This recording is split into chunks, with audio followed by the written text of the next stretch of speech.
আসসালামু আলাইকুম। বাংলা নিউজের সাথে আছি আমি মিম ইসলাম। শুরুতেই দেখে নিন আজকের প্রধান খবর। গাইবান্ধার ফুলচড়িতে দ্বিতীয় যমুনা সেতু নির্মাণের দাবিতে অনুষ্ঠিত হয়েছে মানববন্ধন ও নৌকা মিছিল। রবিবার সকাল 11টার দিকে ফুলচড়ির তিস্তামুখ ঘাট সংলগ্ন যমুনা নদীর তীরে শত শত মানুষ এ কর্মসূচিতে অংশ নেন।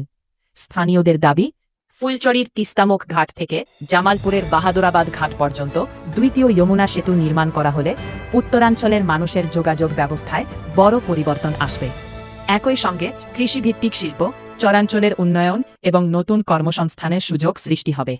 মানববন্ধনে বিভিন্ন রাজনৈতিক, সামাজিক ও পেশাজীবী সংগঠনের নেতারা বক্তব্য দেন। এই সেতু শুধু একটি যোগাযোগ প্রকল্প নয়, বরং উত্তরবঙ্গের অর্থনৈতিক উন্নয়নের জন্য একটি গুরুত্বপূর্ণ মেগা প্রকল্প। বক্তারা দ্রুত সময়ের মধ্যে সরকারের কার্যকর উদ্যোগ দাবি করেন।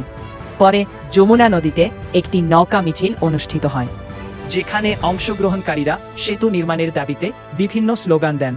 এমন আরও সর্বশেষ সংবাদ জানতে সাবস্ক্রাইব করুন এবং HD বাংলা নিউজের সাথেই থাকুন। ধন্যবাদ।